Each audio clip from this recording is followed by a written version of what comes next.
Shabbat Shalom to everyone. Shabbat Shalom. Shabbat Shalom. Lots of excitement, beautiful introductions to each other.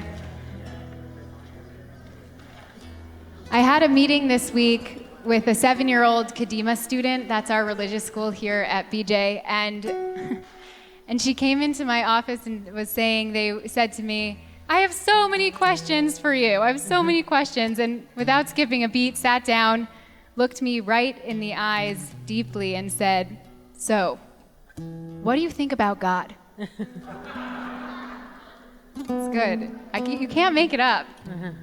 And as the educator in me, the rabbi, the parent in me, I knew I had to deflect and turn and say, what do you think about God?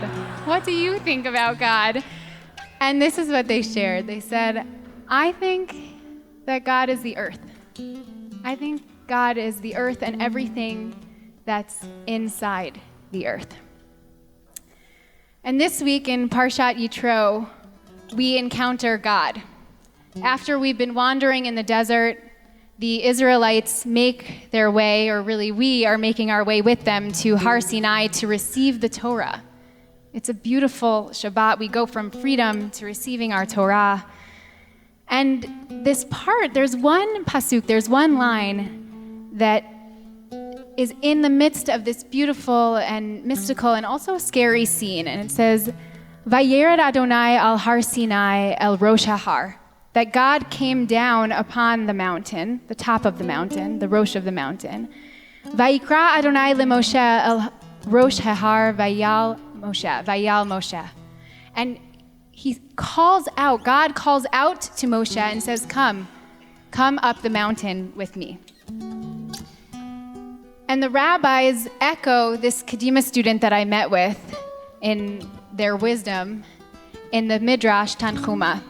And the Midrash notes that when God created the world, God said, the heavens are for me, for God, and the earth is for the humans.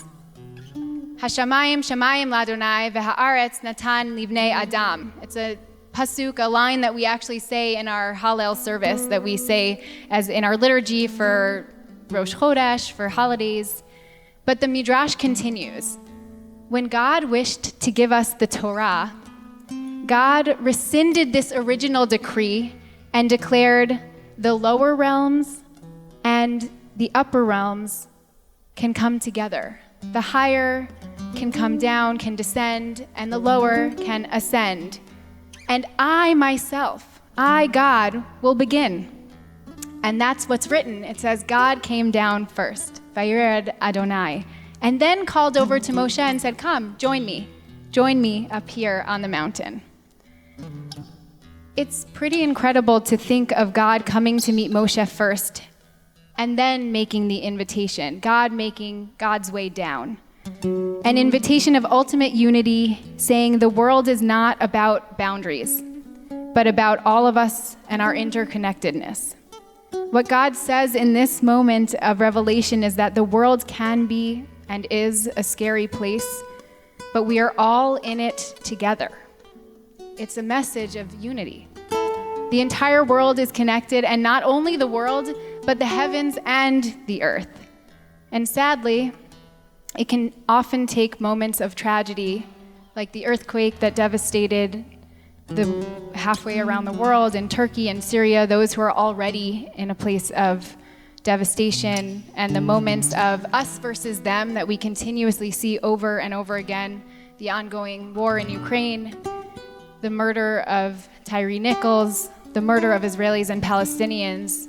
We get stuck in this me and you boundaries, and we lose sense of that interconnectedness. And then it's these tragedies that reawaken within us a sense of interconnectedness, a sense of saying, we're all in this together, we're all here.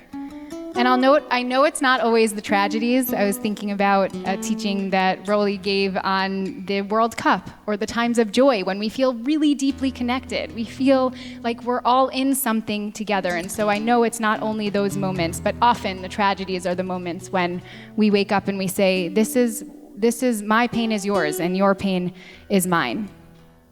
And the moment that we come to receive the Torah is the union of heaven and earth, and that is the receiving of Torah. Torah is the meeting point of heaven and of earth, both literally here and it's metaphorical.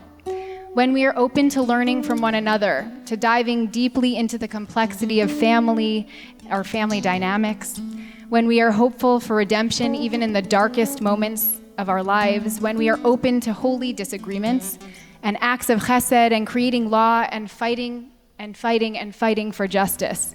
All of these are a reminder of how heaven and earth are just one, how God is here with us without a division. And Shabbat too, our holy Shabbat, our day of rest, is also a reminder of this very unity. The tradition believes that actually we received the Torah on Shabbat. It was a Shabbat day that we got our Torah. And Shabbat is our weekly reminder of heaven and earth meeting once again, a time of us stepping back in order to step forward, a time to hold our sorrow and our joy together in community, to feel that we are a part of earth and that God is present here with us. Unity and oneness is the heart of Torah, and it's the heartbeat of Shabbat.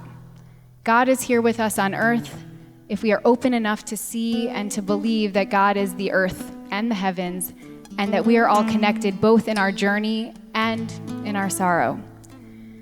The mystics believe that this union of heaven and earth, the one we see, the moment at Revelation, comes right now at this auspicious moment of welcoming in Shabbat together. Right before we're going to say Baruch Hu, we say this unity is happening and it's upon us, and we already started to feel it here in the sanctuary, the energy, the melody, the song, the prayer that came together. And in recognition of this moment, of this awesome moment, sometimes there aren't even words, the medieval Spanish poet Ibn Gabriel wrote a piyut called Kol Biruwe. And we sing here, and we're going to sing it together. Kol Biruwe mala umata. We say, all the creatures of earth and heaven, Yi'idun, Yagidun, Kulam Ke'echad, together as one, bear witness in saying, Adonai Echad, Ushmo Echad. Adonai is one, and one is God's name. Just as Moshe heard a calling to him, and God saying, come and join me, I'm in this with you. We are all in this together. Heaven and earth, country to country, being to being. We are united. We are God's oneness. May we too internalize this message of unity through our Torah, through our earth, and throughout the next 25 hours of this beautiful Shabbat where we receive the Torah.